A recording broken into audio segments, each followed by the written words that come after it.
Oui, bonsoir chez vous, chers téléspectateurs, soyez bénis. Nous vous saluons affectueusement dans le beau et précieux nom de notre Seigneur Jésus-Christ. Nous sommes bien dans l'émission Vécu du quotidien. Vécu du quotidien, nous sommes au quotidien des événements qui se passent partout.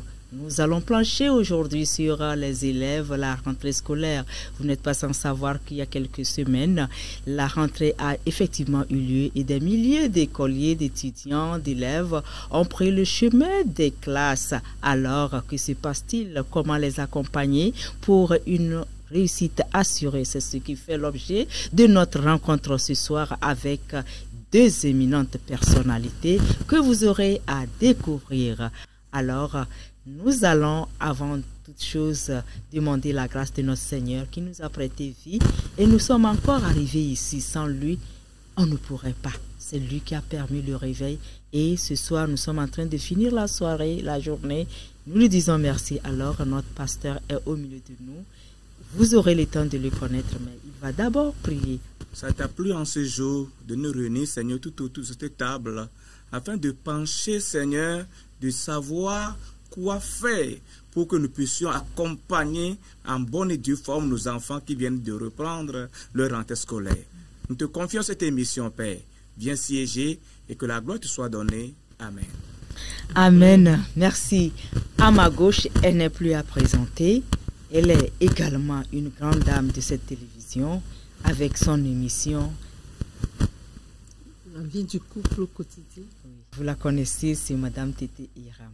Madame Tété Hiram est notre maman à nous tous et elle a commencé dès la création de cette radio, aujourd'hui radio-télévision, depuis les années 95. C'est une doyenne et de la boîte, alors bonne arrivée. Elle est institutrice de formation, elle porte plusieurs casquettes, elle est responsable également d'une association dénommée Femmes d'Action Missionnaire sur le plan international. Elle est la représentante au Togo. Comme je le disais, elle porte beaucoup de casquettes. Merci d'accepter volontairement et nous honorer toute la boîte en répondant favorablement à cette invitation. Alors, à notre gauche, le pasteur va se présenter. Oui, je signale que c'est mon fils dans le Seigneur. Et on a débuté ensemble. Il était très engagé dans le Seigneur et le Seigneur l'a choisi pour être aujourd'hui son instrument. Nous sommes très fiers de lui. Nous sommes bénis. Actuellement, il prépare sa thèse en phytochimie et beaucoup de choses. Lui-même va se présenter. Mais il est pasteur. Avant tout, pasteur adjoint, comme on le dit, pasteur assistant à notre bien-aimé, j'ai nommé le docteur et le révérend Yendoukoua Larry, précédemment directeur de l'Institut biblique, actuel pasteur titulaire à Aveposi. Je pense bien, c'est son assistant. Présentez-vous. C'est une grande joie pour moi de se retrouver à côté de mes deux mamans ce soir. Et notre maman Newman, c'est ma maman, et ce sont eux qui m'ont envoyé dans cette émission. Elle me fait former à l'Institut. Je me nomme le pasteur Gianni Podoji. Je suis l'assistant de notre conseiller national, le révérend Larry Yandoukoua. Comme notre maman venait de le dire tout à l'heure, je suis un pasteur, bien sûr, mais je prépare ma thèse également en écologie végétale, en ethnobotanique et en phytochimie par la grâce du Seigneur. Alors c'est une joie et un honneur pour moi de me retrouver ensemble avec nos mamans ce soir. Merci beaucoup. Merci à vous. Alors nous sommes là pour débattre d'un thème bien accompagné. Ma réussite est assurée. Ma réussite scolaire, ma formation est assurée. Ma réussite estudiantine est assurée. Aujourd'hui, on n'a pas besoin de pousser la barbe avant d'être au campus. 17 ans, on est 16 ans, on est au campus. Ils sont encore des enfants, des bébés. Nous, peut-être, on était en troisième ou bien... Bon, c'est leur temps que le Seigneur réserve. Alors, soyez les bienvenus. Nous allons commencer par la définition des concepts. Un accompagnement, comme maman venait de le dire, c'est un soutien qui vise à guider un enfant et à l'instruire en s'appuyant sur les préceptes, surtout bibliques, parce que nous sommes dans un cadre biblique ici, bien sûr. Donc, il s'agit d'aider cet enfant à grandir, à croître en sagesse, en grâce, et en conciliant les connaissances séculières et les connaissances en même temps bibliques. Cela fera quand même beaucoup de bien à cet enfant. Je m'arrête pour le moment. Ouais. Voilà. Oui, merci beaucoup. Et nous tenons à vous remercier sincèrement. Et comme vous venez de le dire, l'accompagnement parental, c'est l'assistance, le soutien que les parents apportent dans le domaine, et surtout en communiquant les valeurs de la vie, avec la Bible comme appui. Oui. À l'école, il reçoit l'accompagnement avec les enseignants, mais le fondement de la base de la vie est posé à la maison par les parents. Okay, merci beaucoup. Et la réussite, nous pouvons dire que ne doit pas se résumer seulement aux notes scolaires. Non, la réussite peut aller au-delà de ça. Elle inclut l'épanouissement personnel et la formation d'un caractère vertueux. Et nous pouvons dire aussi que c'est la capacité à vivre une vie qui honore notre Dieu. Oui, c'est une capacité. Et bien sûr, en tant que dans le domaine scolaire, il est bien vrai qu'à la fin de l'année, il faut que cet élève ou cet étudiant passe d'une classe à une autre classe. Nous pouvons dire en ce moment que c'est une réussite également. Mais si nous revenons, nous devons savoir que notre Dieu même souhaite que nous puissions réussir. Si nous prenons 3 Jean 2, et là, nous allons voir la lettre qui a été rédigée à l'ancien Gaius. Il dit, bien-aimé, je souhaite que tu prospères à tous égards et sois en bonne santé, qu'on prospère l'état de ton âme. Tu prospères à tous égards, il y a la réussite dedans. Donc, notre Dieu même veut qu'on réussisse, qu'on passe de progrès en progrès. Merci beaucoup. Ainsi, nous allons nous focaliser sur 3 points importants. L'accompagnement spirituel, l'accompagnement matériel et pourquoi pas l'accompagnement spirituel, physique, matériel, c'est la même chose. Ouais. S'agissant de l'accompagnement spirituel, quels sont les acteurs? Oui, maman. Oui, l'accompagnement spirituel de l'enfant, les premiers concernés sont les parents qui vont poser les jalons de la vie chrétienne. Parce que c'est à la maison, depuis la naissance, les parents sont là pour accompagner l'enfant. Et en tant que des chrétiens, la Bible nous dit d'enseigner à l'enfant la voie qu'il doit suivre. Et quand il deviendra grand, il ne peut pas s'en détourner. Oui, c'est ce que nous dit Proverbe 26. Merci. 26. C'est bien ça, 26. C'est bien ça, donc, oui.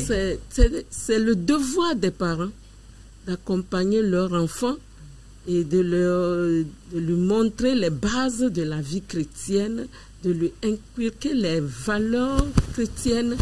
Et puisque c'est la maman qui commence avec les premiers mots à l'enfant, papa, maman, Jésus, merci, alléluia. Déjà, on pose les fondements de la vie chrétienne. C'est le devoir des parents. Merci. Merci, oui. L'accompagnement spirituel est très capital pour un enfant. Sinon indispensable. Indispensable. Indispensable, dit incontournable. Et si nous voyons Matthieu 6,33, il dit cherchez le royaume de Dieu et sa justice. Nous pouvons dire que même, premièrement, et sa justice. Nous pouvons dire même que c'est ça d'abord la vraie réussite même. Connaître Dieu, c'est ça d'abord la vraie réussite. Et c'est ça, cet aspect spirituel, dès le bas âge, dès notre naissance, que les parents, le cercle familial, doivent inculquer au nourrisson jusqu'à son âge adulte, de sorte que cette personne puisse être en mesure également de s'engager lui-même parce qu'il a été enseigné. Voilà. Nous allons continuer en disant que il est crucial que nous puissions intégrer notre foi ou bien intégrer à la foi de nos enfants cette question de spiritualité. Parce que nous ne pouvons pas scinder la question de spiritualité à la formation scolaire de nos enfants. En le faisant, nous courons un grand danger. Donc cela est très capital que nous puissions dès chaque jour, en tant que des parents, amener nos enfants à comprendre que la base de toutes choses, c'est leur croyance d'abord, leur foi en leur Seigneur et Sauveur Jésus-Christ. Et le but est très capital, cela permettra que même après nous, ces enfants demeureront toujours fidèles à notre Seigneur. Merci beaucoup. Même après nous, ils seront toujours dans le Seigneur. Ça ne sera pas le déluge comme certains le disent. Qu'est-ce qui sera, qu'est-ce qui adviendra après nous? Mais bon, question sans détour. C'est vrai que la responsabilité incombe aux parents.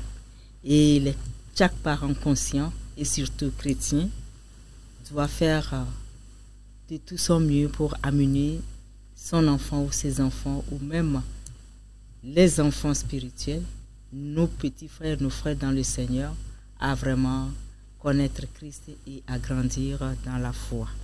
Mais le constat est amer.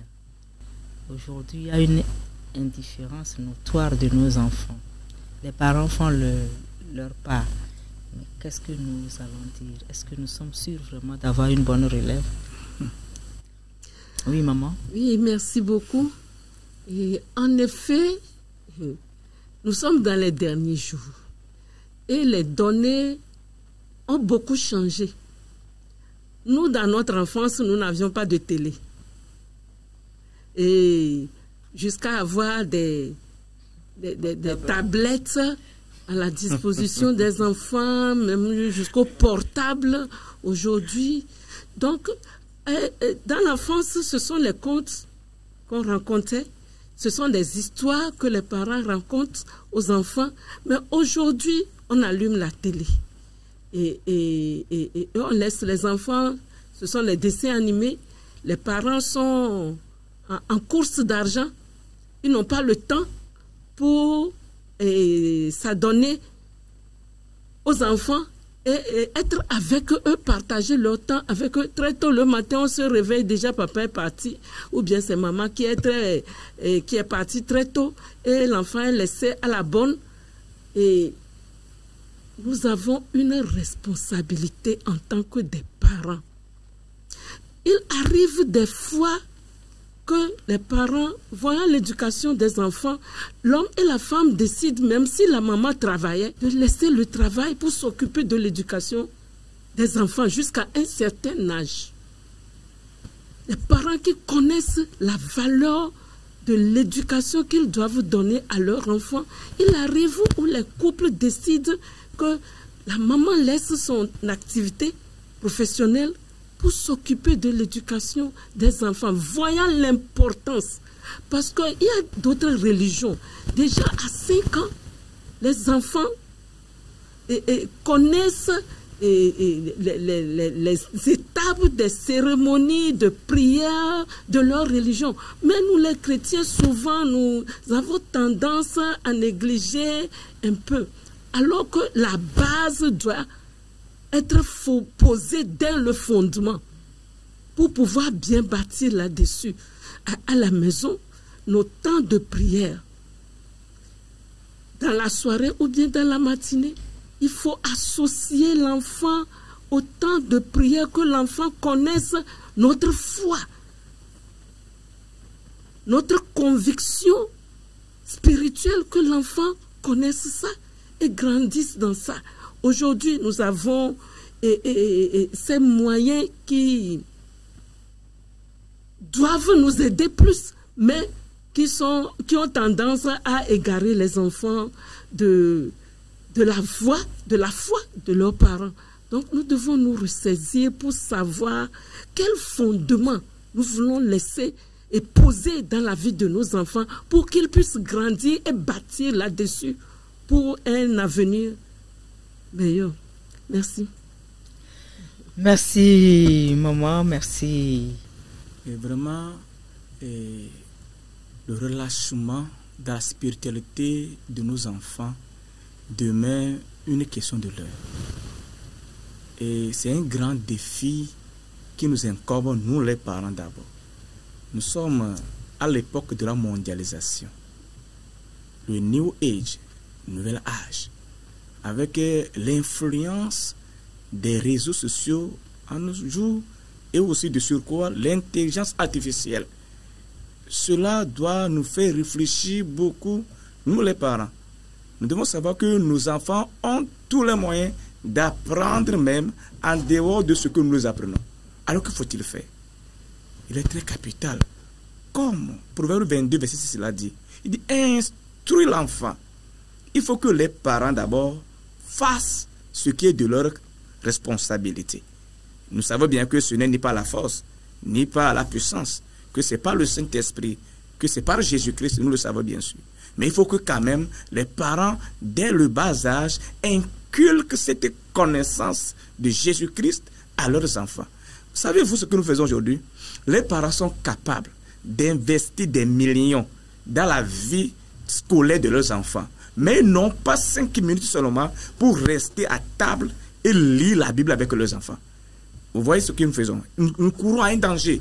Nous pouvons investir pour que ces enfants deviennent des responsables de la société. C'est très bien. Mais ils deviennent aussi responsables pour l'enfer. Ce qui doit nous faire réfléchir beaucoup. Donc nous devons revenir au pied de la montagne et vraiment demander la grâce du Seigneur de nous aider comment nous puissions cadrer nos enfants. Parce qu'au fur et à mesure que tu as commencé par l'aider, par faire des choses devant lui, cet enfant commence par te copier.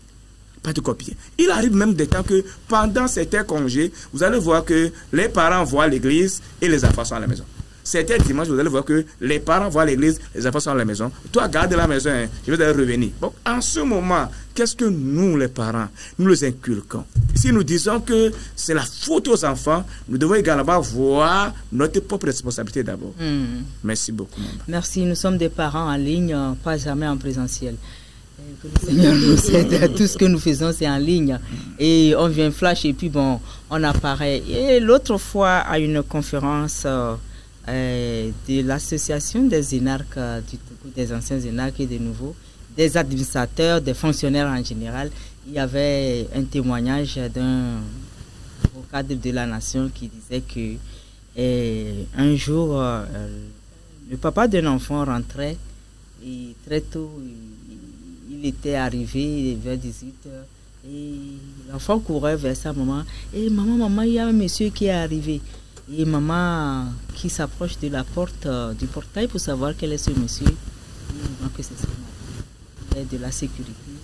Très tôt, il s'en va. Il revient quand l'enfant est couché. Et l'enfant n'a jamais eu la chance de connaître le vrai papa, son vrai papa. Et lui connaître comme ça, le voir physiquement, c'était ses premiers début de voir ce monsieur et on lui disait que c'est son père. Merci pour les remarques pertinentes que nous sommes en train de noter et d'enregistrer avec plaisir. Alors vous qui nous avez pris en route, nous sommes effectivement dans l'émission Vécu du quotidien et à la RTJVA, la télévision radio Jésus vous aime, nous vous aimons bien, c'est pourquoi d'éminentes personnalités mettent leur temps, leur talent, leur connaissance, leur bien pour vous donner des conseils et des enseignements pour rectifier le tour dans nos erreurs. Soyez bénis. Alors, si tel est le cas, vous avez cité tout à l'heure certains parents qui ont tout, ils ont le matériel, ils ont aussi les finances, ils ont les moyens et ils n'ont même pas le temps de mettre un petit 5 minutes ou 10 minutes par jour pour les enfants. Et c'est ça que je disais, qui sont des parents en ligne.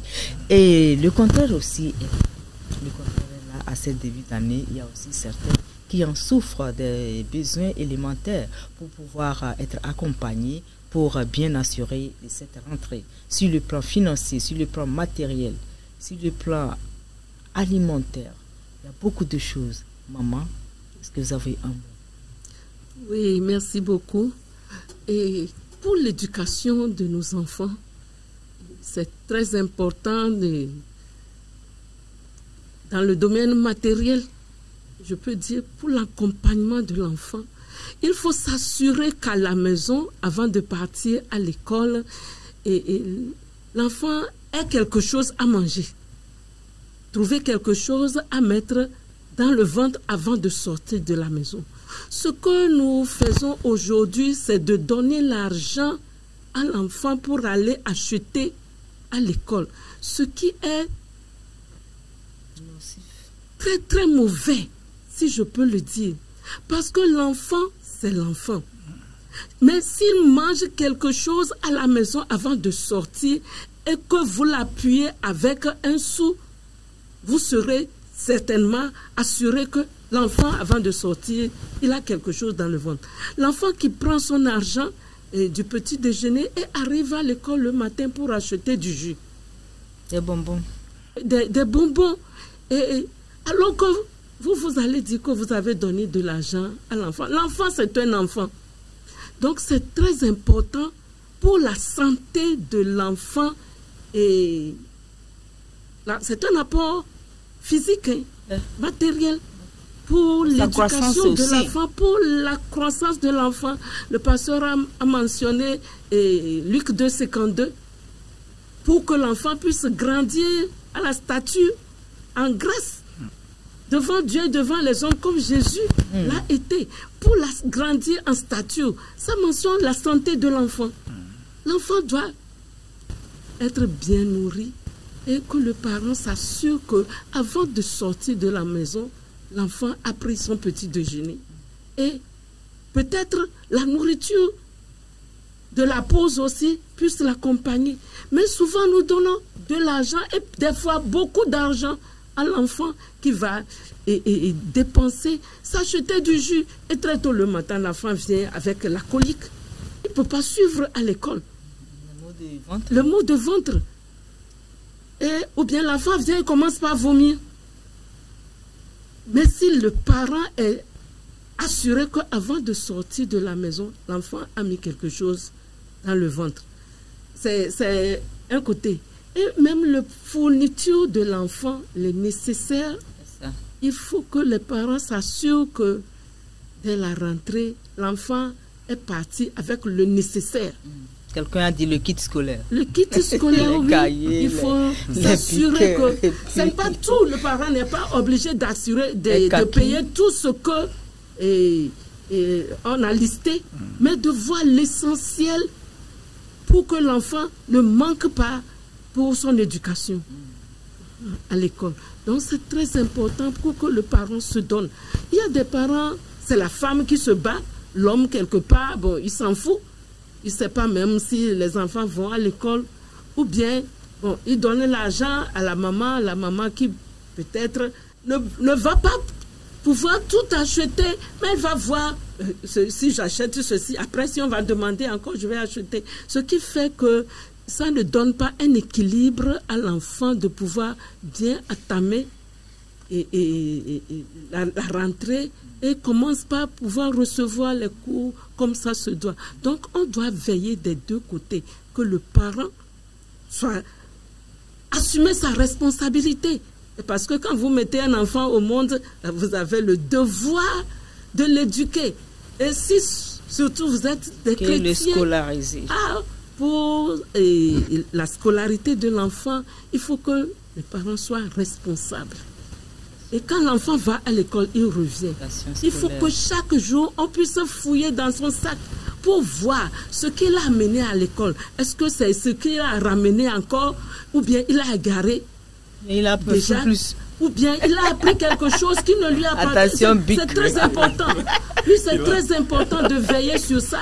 Parce que peut-être il a vu une fourniture de l'autre qu'on lui a acheté, qu'il a attiré. Donc il prend, il amène. Il faut que le parent soit éveillé et surveiller ça pour dire non, ça, ce n'est pas pour toi. Je ne te l'ai pas acheté ou là tu as trouvé. Il faut ramener. Restituer. Pour que l'enfant sache que prendre quelque chose d'autrui, c'est déjà très mauvais.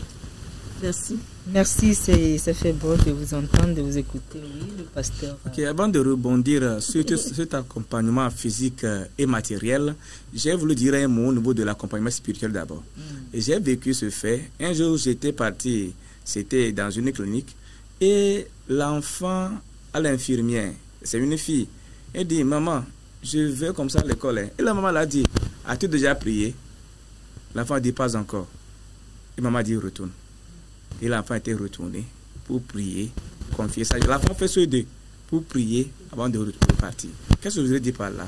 Nous, les parents, nous devons également enseigner nos enfants que dès qu'ils veulent quitter la maison pour l'école, là, soit tu pries pour eux, Mais à un moment donné, donne-leur la liberté aussi de prier eux-mêmes.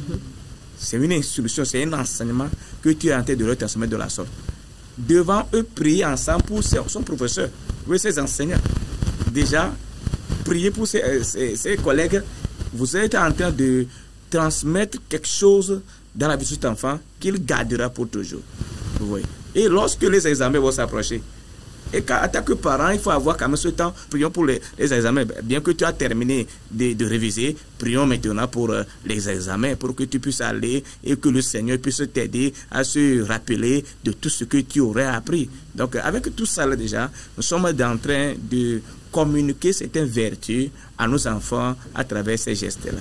Maintenant, je reviens au niveau de cet accompagnement physique. Comme notre maman Hiram vient de le dire, c'est très capital.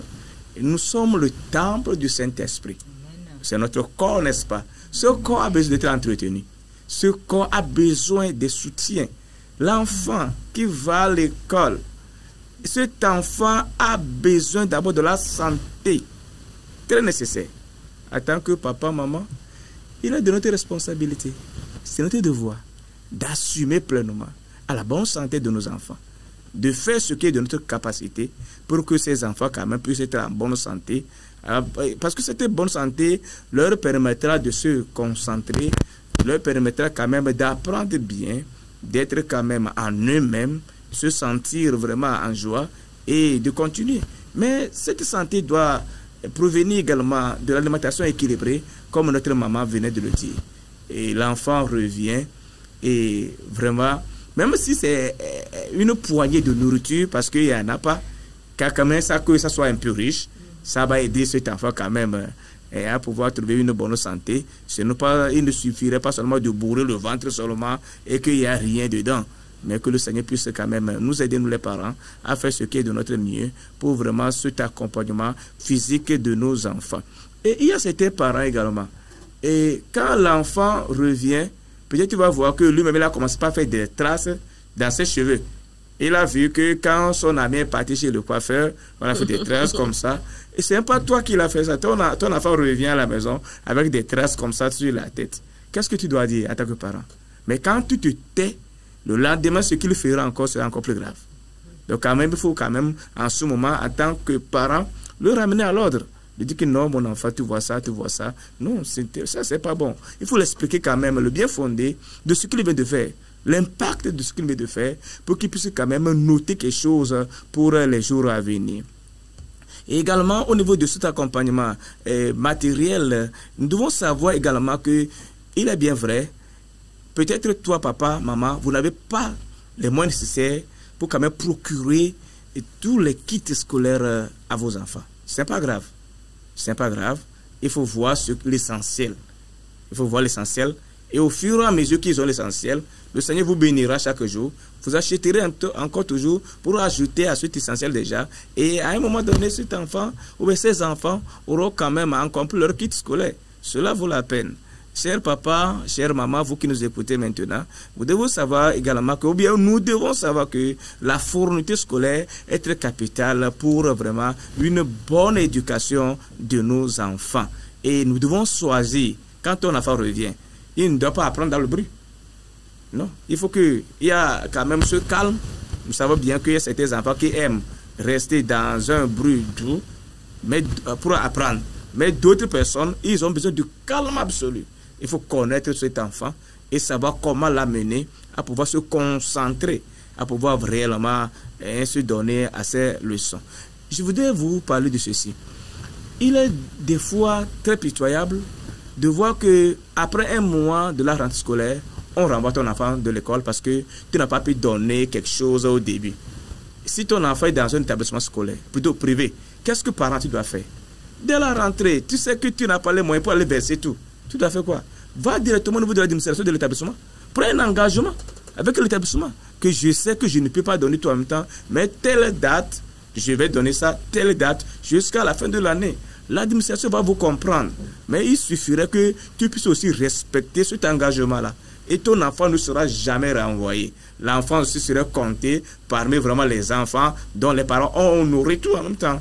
Vous voyez? Cher papa, maman, vous qui nous écoutez maintenant, cela est très capital afin que nos enfants aussi puissent être bien entretenus et fréquenter normalement comme cela se doit.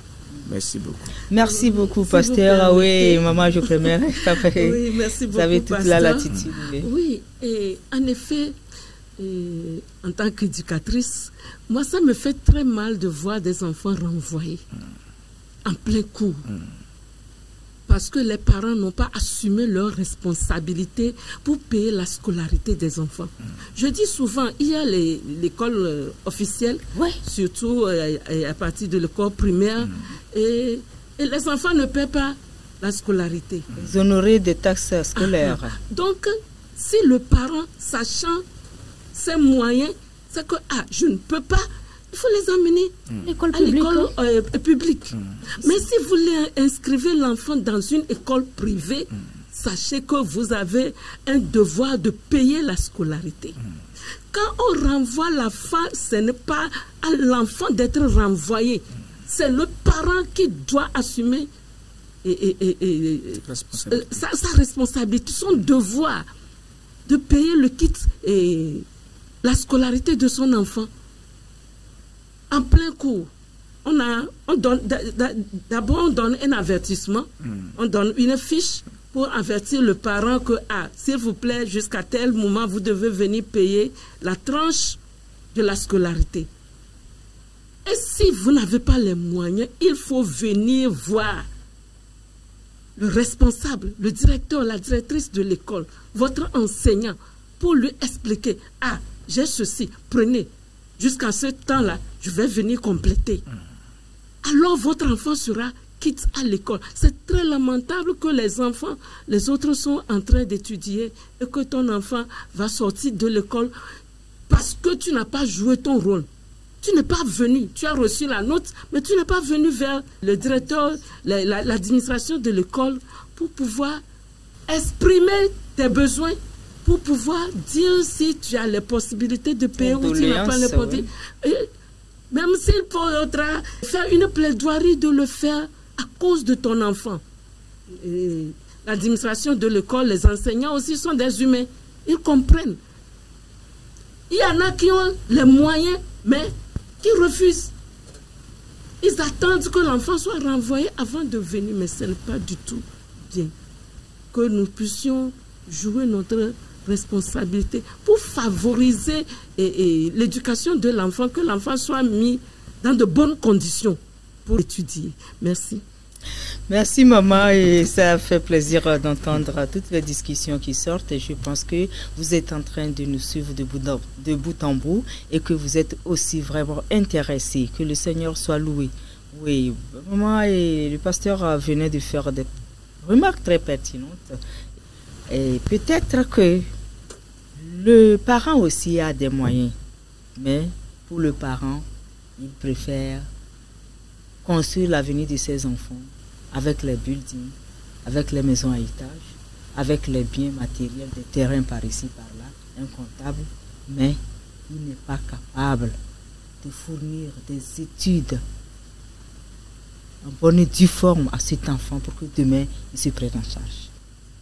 Quel conseil vous avez par rapport? Merci beaucoup. Ce serait une grosse erreur que de bafouer l'éducation de ces enfants en se disant qu'on est en train de construire leur avenir en mettant en place des buildings, des gratte-ciel, tout ça. C'est une erreur en ce moment.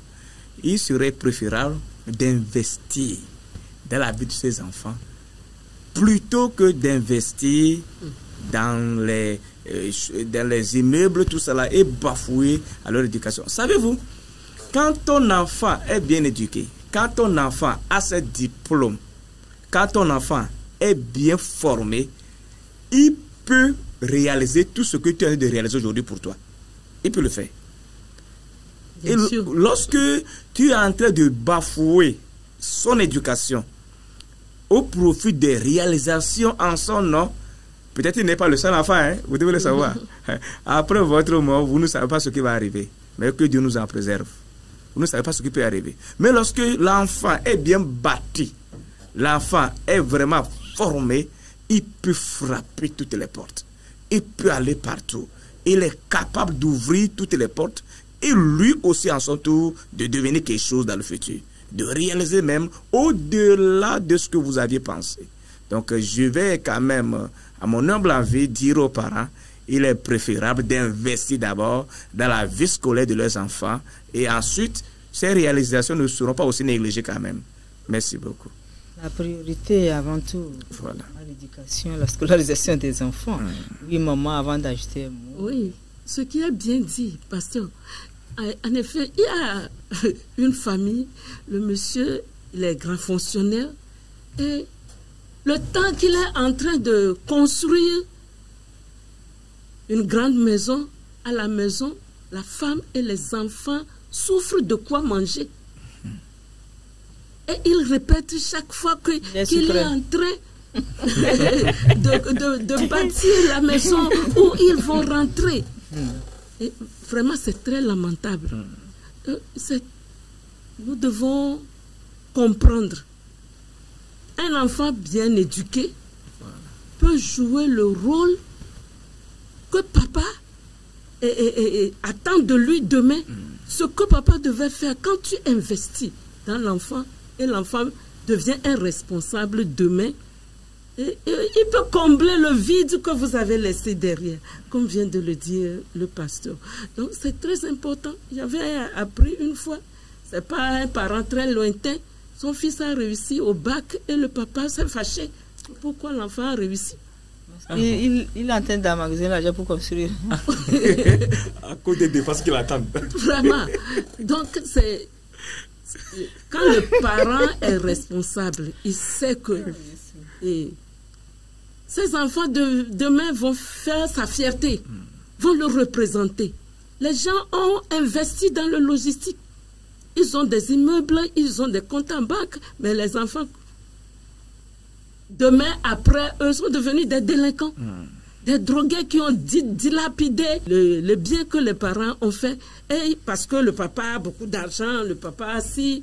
Et ils vont à l'école, même on les envoie à l'étranger, mais ils ne vont pas faire étudier pour être ce qu'ils devraient être. Donc c'est très important de poser de bonnes bases pour l'éducation de nos enfants.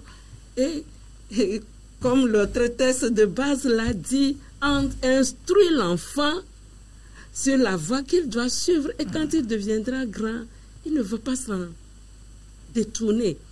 C'est très important que nous puissions donner des valeurs de vie à l'enfant.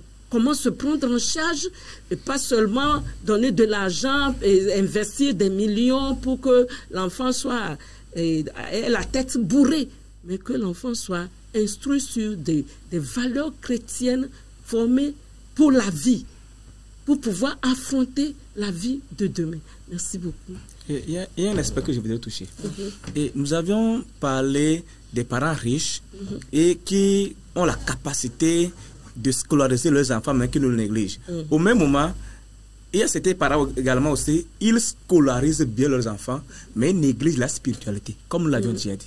La Bible dit que servira-t-il à l'homme de gagner le monde entier s'il perd son âme? Ou bien qu'est-ce que l'on peut donner en échange à son âme? Personne. Donc nous devons quand même voir qu'on ne va pas dissocier l'éducation scolaire et de la spiritualité. Il faut que les deux aillent de pair. Cela est très capital pour que l'enfant soit bien bâti, l'enfant soit bien enraciné. C'est justement ce que je voudrais ajouter. Vraiment, par rapport à ça, il y a un éminent professeur d'université américaine qui disait il croit fermement aux études universitaires et à leurs valeurs, mais une étude universitaire avec tant de diplômes autour de soi, sans la connaissance biblique, n'est que vanité. Voilà. J'espère que c'est dans ce sens vraiment que ce monsieur a déclaré cette parole, et nous pensons que nous sommes en train d'évoluer dans notre débat et que ça vous fait vraiment énormément du bien. Nous allons continuer.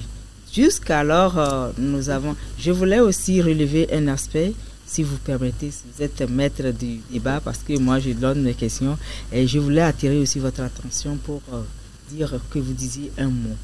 Pourquoi? Parce que la remarque aujourd'hui, nous sommes d'accord, la plupart, c'est 80% doivent être d'accord avec ce que je suis en train de dire. Aujourd'hui, Chino Achebe dit, le monde change et nous devons vivre avec le temps. 80% des maisons construites aujourd'hui sont déclarés des yeux nuls et non avenus parce que les moments changent. D'autres vendent ces maisons. D'autres même ne considèrent même pas. Mais ce que tu as pris, bec et ongle, chaque jour, je vais construire pour ces enfants, je vais faire ceci, ils trouvent ça bizarre. Ils trouvent ça, aujourd'hui ce n'est pas la mode. Et ils vont vendre. Soit ils recassent, soit ils font soit. Si ce n'est pas et la querelle qui va les déchirer, ils vont vendre. C'est peut-être qu'ils voient que ce n'est plus à la mode. Donc, parents, nous vous prions. Vraiment, l'essentiel, c'est de donner une bonne éducation. Et quand ce garçon, cette fille aura fait ses études ou sera maître dans ce que vous l'avez mis pour être demain, il aura les moyens nécessaires pour en faire plus que ce que vous comptez faire. Soyons bénis. Et jusqu'à présent, nous avons focalisé la responsabilité. Nous avons parlé des acteurs. Nous sommes restés avec les parents. Enseignant, oui, enseignante. Oui, votre responsabilité. Dites-nous. S'il y en a, puisque vous livrez les cours. C'est vrai, les enfants aussi ont leur part.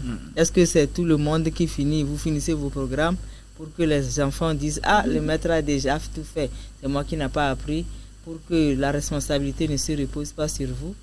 En tout cas, merci beaucoup. Oui, merci beaucoup, madame. Et en effet, l'éducateur, l'enseignant, l'instituteur a le devoir de suivre le programme et qui est destiné pour l'année scolaire et pas seulement suivre le programme de bout en bout, mais de suivre la vie de ses enfants qu'on lui a confiés et connaître ses enfants pour pouvoir les aider parce que tous les enfants n'ont pas la même capacité de réaction. Donc l'enseignant, dès le début, doit établir un contact de confiance entre lui et ses élèves pour pouvoir faciliter le passage des modules, des leçons dans sa classe. Essayer de connaître les enfants avec leurs capacités, même, et s'il le faut, connaître les parents pour établir une relation pour qu'ensemble, parce que l'éducation, l'enfant quitte la maison avec ses parents et il vient à l'école avec et l'enseignant, il a les camarades aussi. Donc, il faudra qu'il ait une bonne relation entre l'éducateur, l'enfant et les parents pour pouvoir ensemble accompagner et l'enfant à bien réussir.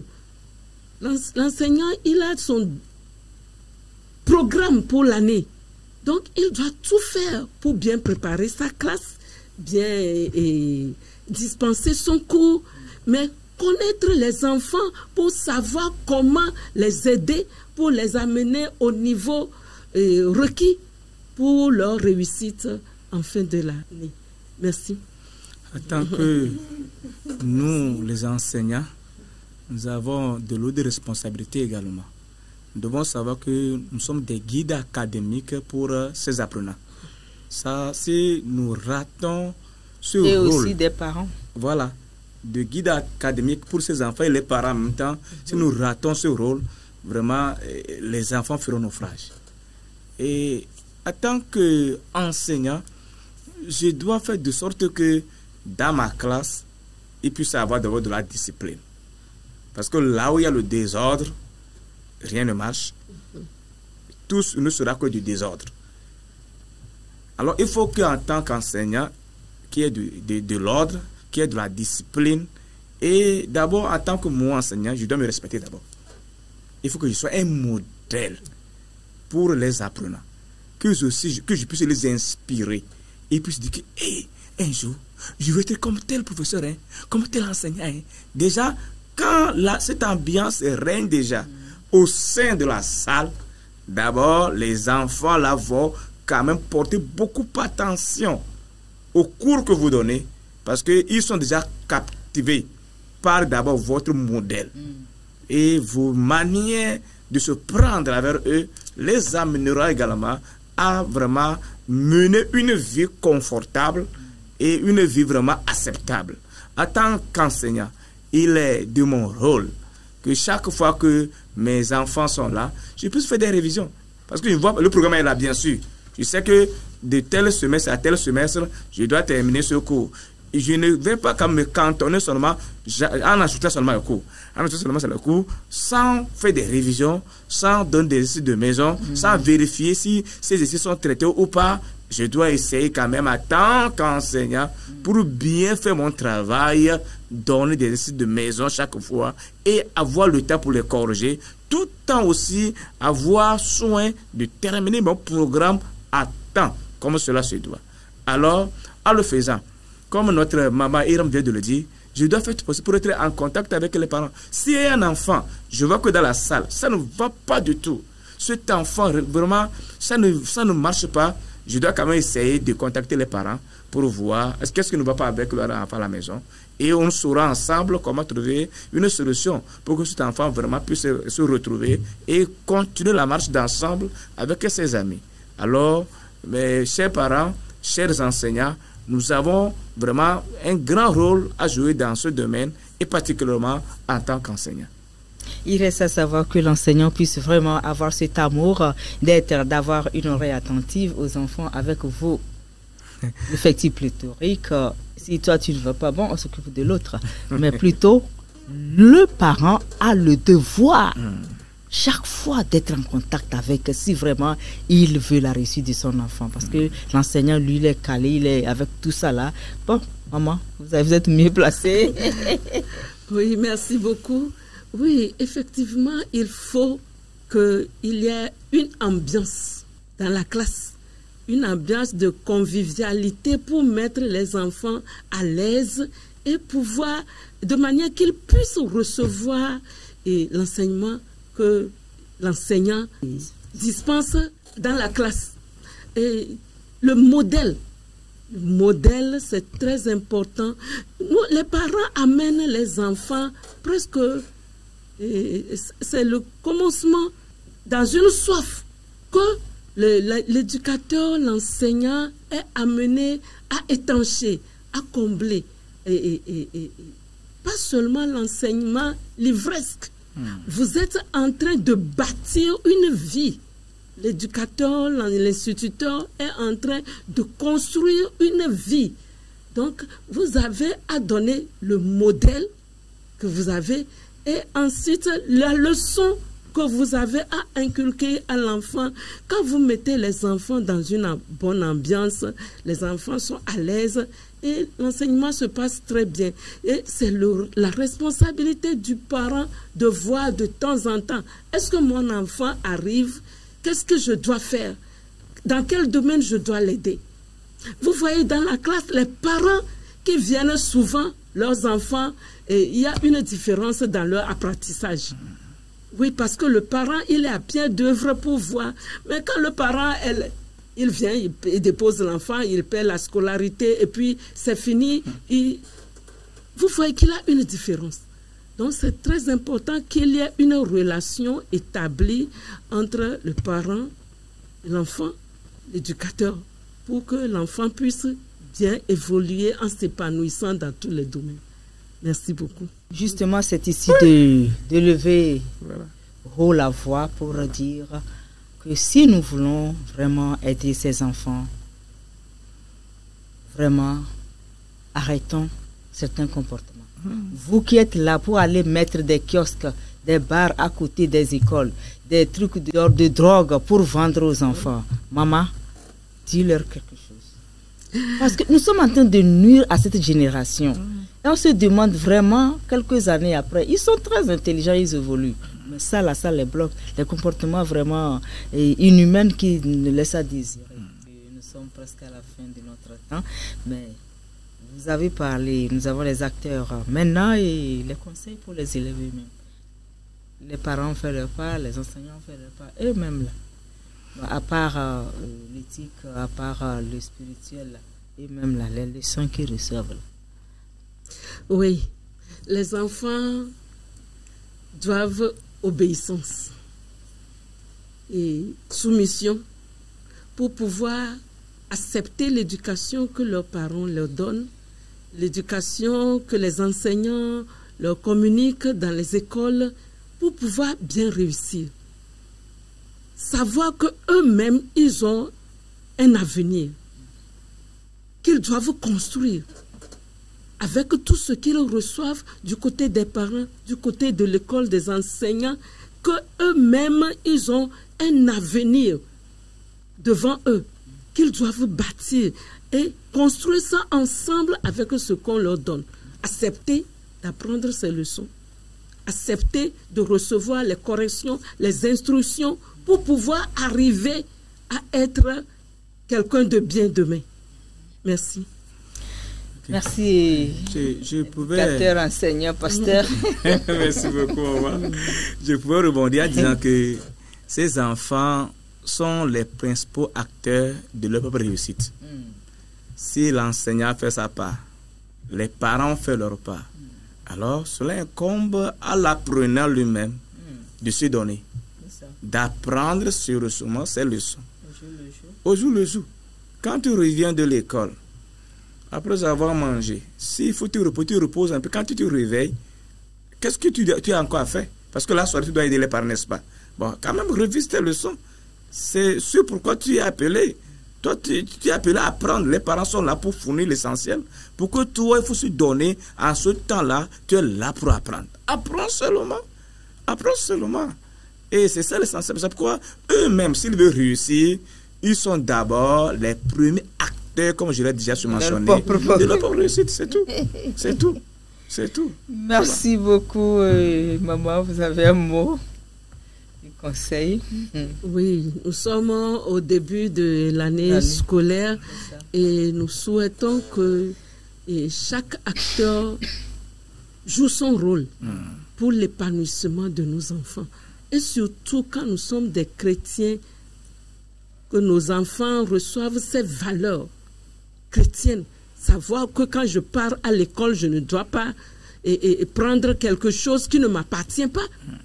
Et savoir que je dois prier, savoir que je dois me patienter avec les autres, savoir que je suis créé à l'image de Dieu, je dois un devenir auquel moi-même je dois m'associer en tant que responsable. Et que quand le parent joue son rôle, l'enseignant joue son rôle, nous aurons des enfants qui, malgré tout ce qui nous entoure, à l'image des enfants de l'autre, ils peuvent garder leur identité et prendre la relève de demain. Merci. Merci, pasteur. Merci beaucoup. Ce serait vraiment une grosse erreur. Il était regrettable de dissocier l'étude de notre foi, de notre vie spirituelle. Et nous devons savoir que un enfant aussi qui se donne, ou les parents qui accompagnent seulement leurs enfants aussi à se donner à la spiritualité en négligeant le côté scolaire aussi, Dieu ne fera pas le travail à sa place. Non.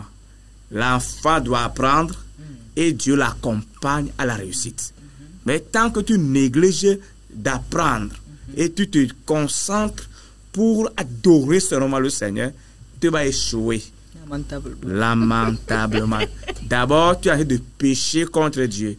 Parce que Dieu est quoi? Les paresseux. Dieu n'aime pas les paresseux. C'est un Dieu travailleur. Il a travaillé. Il nous appelle aussi à travailler. Et dans ce travail, à l'adorer en même temps. Alors, je vais dire un mot à nos amis, nos frères et sœurs qui ont obtenu leur bac. C'est vraiment un phénomène très amer. Après l'obtention de leur bac, c'est comme ils ont gagné leur vie. Ils ne veulent plus entendre parler de l'université de prétexte qu'il n'y a pas de boulot. Les gens ont eu leur licence, les gens ont eu leur master, les gens ont eu leur doctorat et ils n'ont pas trouvé à faire. Moi, je vais m'abattre pour faire quoi? Mes amis, je vous encourage. Je vous encourage. Bravez ces obstacles-là, car l'avenir sera meilleur. Les gens, c'est pas toi, hein? Il faut que toi aussi, tu es bien, maman. Oui. Donc, il faut vraiment que nous puissions dépasser l'étape là. Si les parents ont déjà les moyens en place, ou bien ils ont les petits moyens, mais quand même, il faut quand même t'en jouir. Vous savez, moi, lorsque tu es arrivé à l'université en première année, mon papa m'a dit qu'il n'a pas les moyens. Qu'est-ce que je devais faire? J'étais parti voir un grand frère, il m'avait donné une somme de 25 000 francs. C'est ça que j'ai fait l'inscription pour la première année. Et c'est fini. Tu fais les répétitions. Je fais des répétitions de gauche à droite. Si il y a des maçons, je fais. Et Dieu m'a aidé à réussir. À réussir. Parce que j'avais un objectif à atteindre. J'avais une vision. Alors, mes amis, mes jeunes frères et sœurs, je vous encourage, reprenez encore, car le lendemain sera encore comment meilleur. Dieu vous bénisse. Le lendemain sera meilleur. Dans ma langue, on dit la douceur, c'est devant. C'est ça. Que le Seigneur vous bénisse pour tout ce débat et vraiment les chants que nous avons eus dans ce plateau et à la chaîne de télévision Jésus vous aime. Et vraiment, nous étions bénis. Je pense que vous aussi, vous étiez bénis. Et comme nous sommes à la fin de notre temps, alors soyez bénis. Et nous saluons effectivement le pasteur Larry et Yendokwa et le conseiller de l'Église nationale. Et nous saluons le vrai chevalier, comme tu l'appelles, oui, c'est ça, non? Le cavalier charmant. Cavalier charmant. Monsieur Tété, recevez nos salutations fraternelles avec toute la famille et la famille Janipo, l'église de Dame du Calvaire, l'église d'Avepozo. Soyez bénis. L'église d'Avedji également, je ne vous oublie pas, je salue. Bonne fête des hommes également à tous les hommes de l'église de Togo, partout où vous êtes et vous acharnez vraiment à rendre vraiment cette fête belle et vraiment savoureuse. Soyez bénis. Et si le Seigneur tardait à venir, nous allons nous voir à la prochaine occasion. Merci et bonne suite des programmes. Merci à vous, nos chers frères et de la régie et des reporters des prises de son. Merci également à tout le monde pour avoir rendu ces images très beaux. Soyez bénis. Merci, bye bye, ciao.